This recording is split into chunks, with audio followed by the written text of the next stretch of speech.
U.S. lawmakers in the House of Representatives are readying legislation that could remove President Trump from office. House Speaker Nancy Pelosi said that they would first urge Vice President Mike Pence to activate the 25th Amendment, declaring the president unfit for office. Now, if that fails, they would take steps toward impeachment. 5 people, including a police officer, died when a mob of Trump supporters stormed the Capitol last week. A solemn moment on the streets of Washington, D.C. Police officers paid tribute to their colleague, Brian Sicknick, who died from his injuries after President Trump's supporters invaded the Capitol building on Wednesday. In his honor, U.S. Speaker Nancy Pelosi ordered flags to be flown at half-mast. But Sunday will also be remembered in Washington as the day that Pelosi sent a letter outlining her plans to try to have Trump removed from office, using words that pulled no punches. "We will act with urgency," she wrote, "because this president represents an imminent threat. The horror of the ongoing assault on our democracy perpetrated by this president is intensified, and so is the immediate need for action." The fear is that Trump supporters will try to stage another act of insurrection before the inauguration of Joe Biden on January the 20th. Security has been tightened in the Capitol, but Pelosi's plans to have Trump removed are fraught with difficulties. Firstly, it's thought that Vice President Mike Pence is unlikely to lead any attempt to have Trump ejected by activating the 25th Amendment, declaring him incapable of carrying out his duties.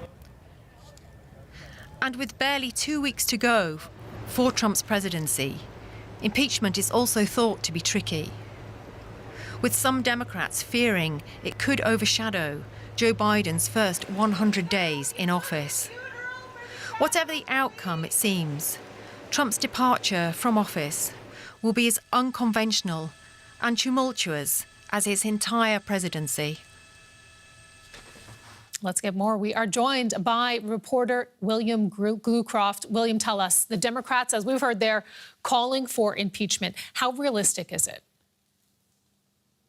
Impeachment itself is quite realistic. Democrats can simply put one article of impeachment to the floor for a vote. They have the majority and they could impeach the president.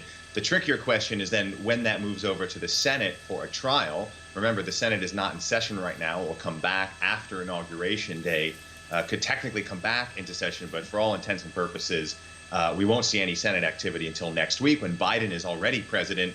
That leaves the question of what the point is. Of course, there's a symbolic aspect that the Democrats want to show that what happened on Wednesday, that Donald Trump played a role in inciting, does not stand, cannot stand. And then, of course, there's also the practical aspect that if he were impeached and convicted, even after he were out of office, it could be possible then for the Senate to move to essentially prohibit him from ever running for public office ever again.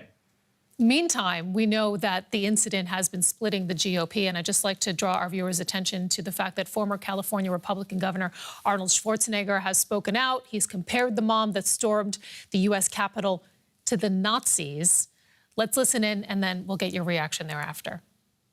Now, I grew up in Austria. I'm very aware of Kristallnacht, or the Night of Broken Glass.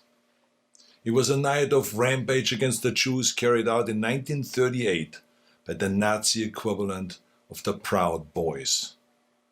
Wednesday was the day of broken glass right here in the United States. The broken glass was in the windows of the United States Capitol. But the mob did not just shatter the windows of the Capitol. They shattered the ideals we took for granted. They did not just break down the doors of the building that housed the American democracy. They trampled the very principles on which our country was founded. William, a dramatic, a horrific comparison there.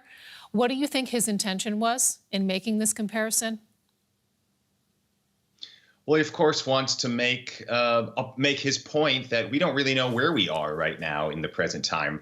You know, looking back on history, we have the luxury of seeing the dots all connected, neatly lined up for us. You know, today we look back, and many historians say Kristallnacht in 1938 was the official beginning of the Holocaust. Of course, back then there was no way to know that. And so his warning is, of course, take this seriously.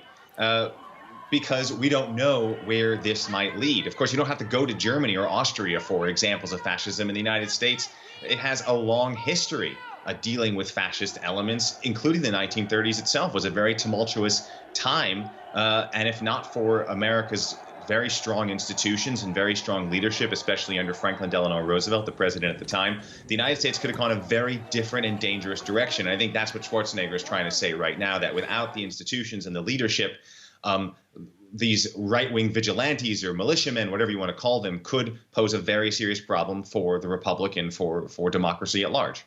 And it's important also to remember that there will indeed be a change of leadership. So it does differ in that way, the two situations. Given that change of leadership, from a historical perspective, Schwarzenegger says that Trump will go down in history as the worst president ever in the United States. Let's listen.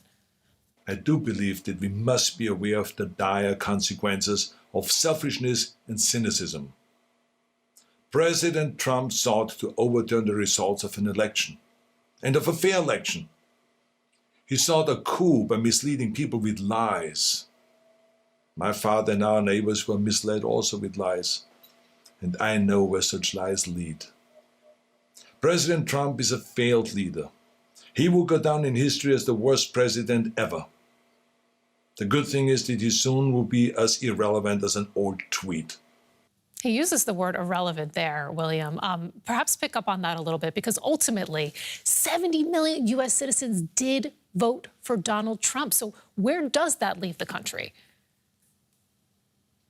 74 million Americans voted for Donald Trump. Of course, not all of them far-right militiamen or white supremacists, but that undercurrent is very strong, as we saw on Wednesday at the Capitol, a highly organized plan to storm the Capitol, incited by some of the remarks that Donald Trump and his supporters, his political supporters, made. So Trump may be going away as of January 20th or sooner if Democrats get their wish, but Trumpism is not.